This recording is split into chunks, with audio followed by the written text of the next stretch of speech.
Hello friends, જય શ્રી ગણેશ. બધાને સ્વાગત છે તમારું મારી ચેનલ ગુજરાતી કિચનમાં. તો આજે આપણે બનાવશું એકદમ સ્વાદિષ્ટ કાઠિયાવાડી વઘારેલી ખીચડી. બનાવવી ખૂબ ઇઝી છે અને ટેસ્ટી તો એટલી બને છે ને કે રોજ આપણે બનાવીને ગરમા ગરમ ખાઈ શકીએ. અને ગરમીની સાંજમાં જ્યારે રોટલી શાક ખાવાની અને બનાવવાની ઈચ્છા ના હોય ત્યારે તમે આ ખીચડી ચોક્કસથી ટ્રાય કરી શકો છો. તો ચાલો બનાવવાનું શરૂ કરીએ. એ પહેલાં જો વિડીયો પૂરો જોયા પછી પસંદ આવે ને તો વિડીયોને એક લાઇક અને ચેનલને સબસ્ક્રાઇબ જરૂરથી કરી દેજો અને બાજુમાં આપેલા બેલને પણ પ્રેસ કરી દેજો, જેથી કરીને આવી જ નવી નવી રેસીપીની નોટિફિકેશન તમારા સુધી પહેલાં આવે. તો ખીચડી બનાવવા માટે મેં અહીંયા અડધો કપ જેટલા ખીચડિયા ચોખા લીધા છે. જે નાના ચોખા આવે છે ખીચડિયા ચોખા, એ જ મેં અહીંયા લઈ લીધા છે. અને એક નાની વાટકી જેટલી મેં અહીંયા મગની ફોતરાવાળી દાળ લીધી છે અને 2 ચમચી જેટલી મેં અહીંયા તુવેર દાળ લીધી છે. આ તુવેર દાળ આપણે ઘરે બનાવીએ છીએ અને જે આવી રીતે પાછળ જે કણકી બચે છે ને એ મેં અત્યારે લઈ લીધી છે, કારણ કે આ આપણે ખીચડીમાં યુઝ થઈ જતી હોય છે. તો અહીંયા મેં કણકી લીધી છે, તમે અહીંયા આખી દાળ પણ લઈ શકો છો. તો 2 ચમચી જેટલી આપણે તુવેર દાળ લેવાની છે. બધું આપણે મિક્સ કરી લઈએ અને અહીંયા જોઈ લઈએ વાટકો ભરીને કે આપણે ખીચડી કેટલી થઈ છે. તો જો પોણા વાટકા જેટલી આપણી ખીચડી થઈ છે. તો હવે આપણે આને સરસથી સાફ કરી અને ધોઈ લેવાની છે. તો આવી રીતે હાથેથી એને આપણે સરસ એવું મસળી અને 2 થી 3 પાણીથી સરસ એવી આપણે આને ધોઈ લેવાની છે. અને મેં અહીંયા ખીચડિયા ચોખાનો યુઝ કર્યો છે. તમે અહીંયા કોઈ પણ વેરાયટીના ચોખા લઈ શકો છો. અને જો આપણે એને સરસ એવી ધોઈ લીધી અને હવે એને સાઈડમાં રાખીએ ખીચડીને ધોઈને, અને આપણે હવે ખીચડી બનાવવા માટેની તૈયારી કરીએ. તો પોણો કપ જેટલા આપણે અહીંયા ખીચડી હતી એટલે એની સામે હું અહીંયા 4 કપ જેટલું પાણી એડ કરું છું કુકરમાં. તો મેં અહીંયા 4 કપ જેટલું એ જ કપથી પાણી લઈ લીધું છે, જે કપથી ખીચડી આપણે લીધી હતી. અને તેમાં હવે અડધી ચમચી જેટલી હળદર અને સ્વાદ પ્રમાણે મીઠું એડ કરી દઈએ અને આપણે આ પાણીને ગેસ ઉપર રાખી દઈએ ઉકળવા માટે. તો જો અહીંયા પાણી મારું એકવાર સરસ એવું ઉકળી ગયું છે, પછી મેં ગેસની ફ્લેમ ધીમી કરી દીધી છે. તો હવે આપણે આમાં ખીચડી એડ કરી દઈએ. તો અહીંયા જે આપણે ધોઈને સાફ કરીને રાખી છે ખીચડી, એ બધી ખીચડી આપણે આમાં એડ કરી દેવાની છે. તો અહીંયા જો તમારે થોડી ઢીલી એવી ખીચડી બનાવવી હોય તો તમારે અહીંયા 4 કપ પાણી લેવાનું છે, અને થોડી જો હાર્ડ જેવી બનાવવી હોય તો તમે અહીંયા 3.5 કપ જેટલું પાણી પણ લઈ શકો છો. અને તેમાં મેં એક મીડિયમ સાઇઝનું બટેટું આવી રીતે કટ કરીને રાખ્યું હતું, તે એડ કરી દઈએ. તો હવે આપણે આ બાફવામાં આવી રીતે જે શાકભાજી હાર્ડ છે એ બધા બાફવામાં આપણે એડ કરી દેવાના છે. અને અડધો કપ જેટલા હું અહીંયા વટાણા પણ એડ કરી દઉં છું. અને સિંગદાણાને પણ મેં આ રીતે પલાળીને રાખ્યા હતા. તો 2 મુઠ્ઠી જેટલા સિંગદાણા મેં અહીંયા લીધા છે અને પહેલાં જ મેં પાણીમાં પલાળીને રાખી દીધા હતા. તો સિંગદાણા પણ આપણે અત્યારે હારે જ એડ કરી દેવાના છે, જેથી કરીને તે સરસ એવા બફાઈ જાય ખીચડી હારે. અને હવે આપણે તેમાં 1 ચમચી જેટલું ઘી એડ કરી દઈએ. ઘી એડ કરવાથી ખીચડીમાં સુગંધ પણ એકદમ સરસ આવશે, સ્વાદ પણ સરસ આવશે અને ખીચડી આપણી ઉભરાશે પણ નહીં.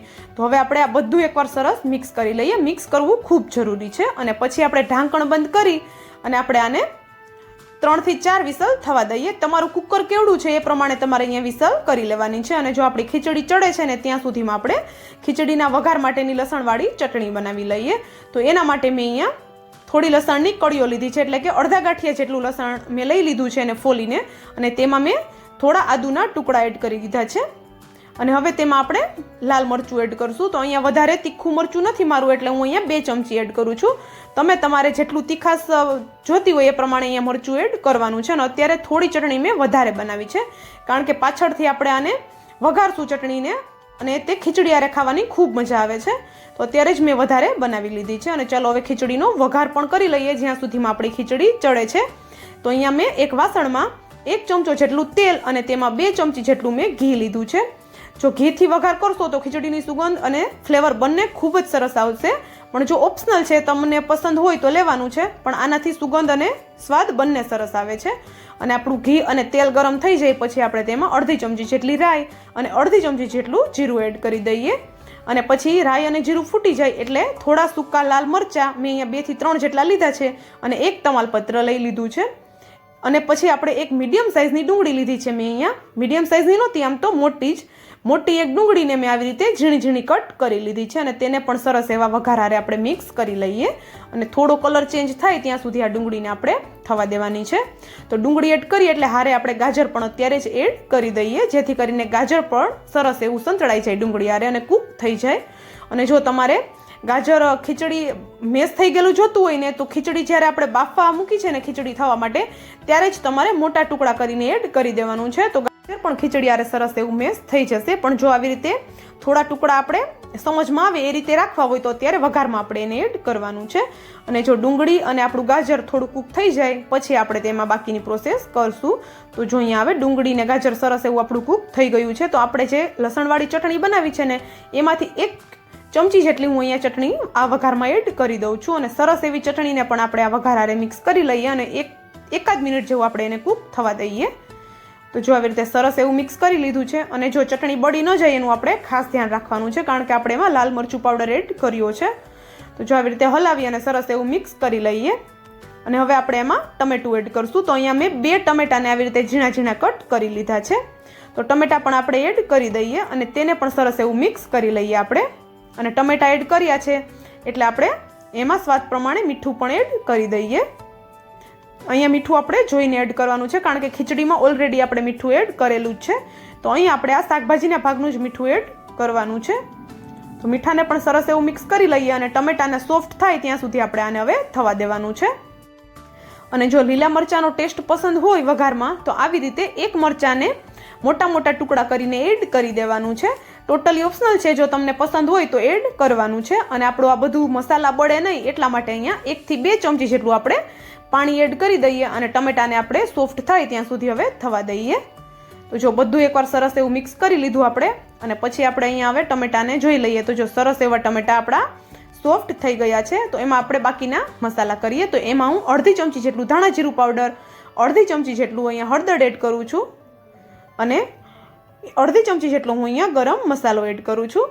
આપણે વઘારમાં એકેય ગરમ મસાલા એડ નથી કર્યા એટલા માટે હું અહીંયા ગરમ મસાલો એડ કરું છું. અને બધા મસાલાને સરસ એવા આપણે આ વઘાર સાથે મિક્સ કરી લેવાના છે.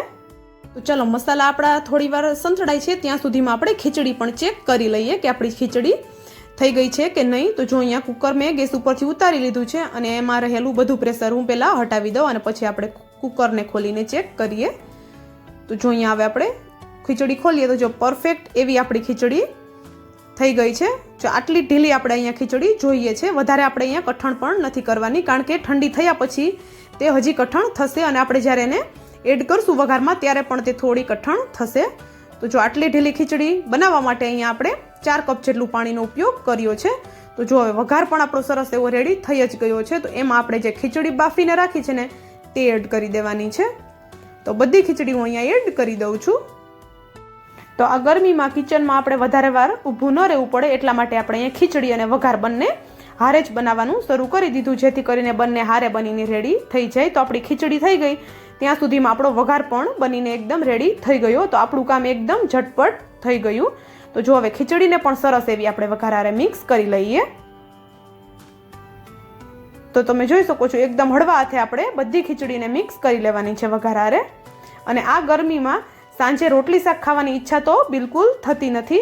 તો આવી રીતે આપણે કંઈક હળવું બનાવીને ખાશું તો પેટ પણ આપણું ભરાઈ જશે અને પેટ આપને ભારે પણ નહીં લાગે. અને જે લોકો ડાયટિંગ કરતા હશે એ લોકો પણ આ ચટપટી ખીચડી ખાઈ શકશે. તો જો સરસ એવી આપણે મિક્સ કરી લઈએ ખીચડીને. અને આપણી ખીચડી જો સરસ એવી મિક્સ થઈ ગઈ છે પણ હજુ મને થોડી ખીચડી વધારે ઘાટી લાગે છે. તો હું અહીંયા થોડું પાણી એડ કરી દઉં છું. તો અહીંયા થોડું ગરમ પાણી આપણે એડ કરી દઈએ. તો મેં અહીંયા નાની અડધી વાટકી જેટલું પાણી એડ કર્યું છે. તમારા ઘરમાં જે રીતે ખીચડી ખવાતી હોય એ રીતે તમારે અહીંયા પાણી એડ કરવાનું છે. અથવા તો જો કઠણ ખીચડી ખવાતી હોય તો પાણી એડ નથી કરવાનું. તો જો સરસ એવું મિક્સ કરી દઈએ આપણે આને. અને આપણે અહીંયા ખીચડીયા ચોખાનો યુઝ કર્યો છે. જો તમારે ખીચડી થોડી છૂટી જોતી હોય તો તમે અહીંયા બાસમતી ચોખા જે આપણે રેગ્યુલર ભાત માટે જે બનાવતા હોઈએ છીએ દાળ ભાત હારે તેનો ઉપયોગ પણ કરી શકો છો. પણ ખીચડી હંમેશા આવી રીતે જ બધાને ભાવતી હોય છે અને ખાવામાં આ જ સારી લાગતી હોય છે. એટલા માટે મેં અહીંયા ખીચડીયા ચોખાનો ઉપયોગ કર્યો છે. અને જો હવે આપણે લાસ્ટમાં એમાં અડધા લીંબુનો રસ એડ કરી દઈએ અને સરસ એવું આપણે એકવાર બધું મિક્સ કરી લઈએ. તો એકદમ તીખી ચટપટી આપણી ખીચડી બનીને એકદમ રેડી થઈ ગઈ છે. અને ઉપરથી લીલા ધાણા એડ કરી દઈએ ઝીણા કટ કરેલા. અને ફાઇનલી આપણી ખીચડી બનીને એકદમ રેડી થઈ ગઈ છે. તો આ ખીચડીને તમે કઢી સાથે, છાશ સાથે, દહીં સાથે ગમે એની સાથે ખાશો ખાવામાં ખૂબ જ ટેસ્ટી લાગે છે. અને ખાલી પાપડ, છાશ અને ખીચડી હશે તો પણ તમારું પેટ ફૂલ ભરાઈ જવાનું છે અને બધાને ખૂબ જ પસંદ આવવાની છે. કારણ કે તીખી ચટપટી બને છે એટલે ખાવામાં ખૂબ જ ટેસ્ટી લાગે છે. અને દાળ આપણે અહીંયા શરૂઆતમાં દાળ જે એડ કરી તે આપણે થોડી અહીંયા જે નોર્મલ ખીચડી બનતી હોય છે ઘરમાં એના કરતાં થોડી ચડિયાતી એડ કરવાની છે, જેથી કરીને આ ખીચડી ખાવામાં ખૂબ જ ટેસ્ટી લાગે છે. તો ચાલો ગરમ ગરમ હવે એને સર્વ કરી દઈએ.